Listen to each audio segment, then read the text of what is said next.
آپ نے عام شام ایک حدیث سنی ہوگی کہ یہ کیلا حضرت اویس کرنے کے لیے اترا تھا. یہ ہماری عورتوں کو بھی پتا ہے اس حدیث کا. یہ کوئی حدیث نہیں ہے.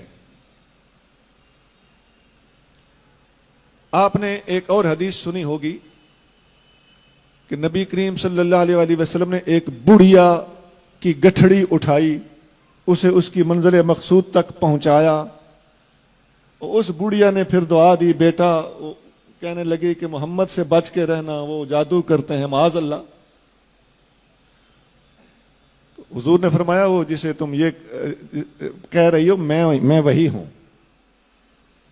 اس پر شاعری بھی کی ہوئی ہے لوگوں نے.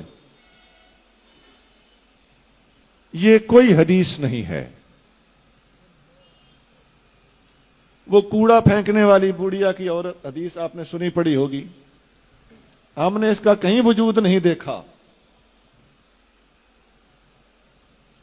وہ حضرت بلال حبشی نے صبح کی اذان نہ دی تو سورج نہ نکلا. یہ سب کسی قوال کو کہیں سے ملی ہیں, ان کا کتابوں میں کہیں وجود نہیں ہے. اب بتائیے یہ غضب صرف ہمارے مسلک میں ہو رہا ہے, کوئی اور یہ بیان بھی نہیں کرتا. وہ ایک جنگ میں صحابہ کرام نے دیکھا کہ فتح نہیں ہو رہی تو مسواک شروع کر دیا, تو کافر کو یوں لگا جیسے منہ میں درخت ڈالے ہوئے ہیں کہ دانت صاف کر کے ہمیں کھا جائیں گے. اس بات کا کہیں کوئی وجود نہیں ہے. میں نے کتنی ہی باتیں سنا دی آپ. وہ حضور صلی اللہ علیہ وسلم کے پاس ایک بندہ بیٹا لینے آیا تو وہ آپ نے فرمایا کہ تیرے نصیب میں بیٹا نہیں ہے. باہر نکلا تو امام حسین رضی اللہ تعالیٰ عنہ کھیل رہے تھے. آپ نے فرمایا 1 2 3 4. حضور باہر تشریف لے آیا, آپ نے فرمایا حسین بس. اب اس کا کہیں کتابوں میں کوئی وجود نہیں, محققین کے ہاں اس کا کوئی وجود نہیں. اس قسم کی باتیں ہیں. کچھ اور بھی بہت ہے, میں نے کافی ساری باتیں سنا دی ہیں. ایسی حدیثیں ہمارے ہاں ہمارے اہل سنت کے حلقوں میں, خاص طور سے عوامی حلقوں میں اور خواتین میں, اور خاص طور سے یہ جو ہم الحمدللہ معجزات کرامات کے سب سے زیادہ چونکہ ماننے والے ہم ہی ہیں, ہماری اس محبت عقیدت اور صحیح العقیدگی سے ناجائز فائدہ اٹھاتے ہوئے لوگوں نے اس قسم کی باتیں بھی ہمارے اندر داخل کر دی. میں نے پوری احتیاط سے کام لیتے ہوئے کچھ باتیں بتائی ہیں. میرے ذہن میں اور بھی وہ حدیثیں ہیں جن کو حدیثیں کہا جا رہا ہے, وہ حدیثیں نہیں ہیں.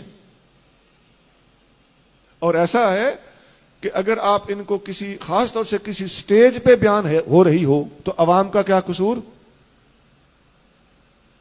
میں اپنے بیٹوں سے درخواست کروں گا کہ حدیث آپ نے کنفرم کیے بغیر کبھی بیان نہیں کرنی, اور اگر کوئی بیان کرے آپ کو پتا ہو کہ یہ حدیث نہیں ہے تو اسے ضرور سمجھانا ہے.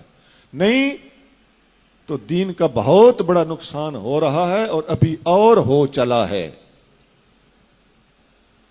جرت کوئی نہیں کرتا کسی کو سمجھانے کی اپنی عزت بچانے کے لیے. جھوٹ بولا جا رہا ہے, اگر آپ سمجھاؤ تو آپ کو کہے گا کہ تیری عقیدت میں فرق ہے, تیری محبت میں فرق ہے. نہیں جناب, یہاں سے ہمیں کوئی راستہ نکالنا ہوگا, ہمیں یہ جرت کرنا پڑے گی, ہمیں حق گوئی سے کام لینا ہوگا. ہمیں فاروق اعظم کی طرح یقول الحق ولو کان مرا, فاروق حق بولتا ہے خواہ کڑوا ہو, اس کا مصداق بننا پڑے گا.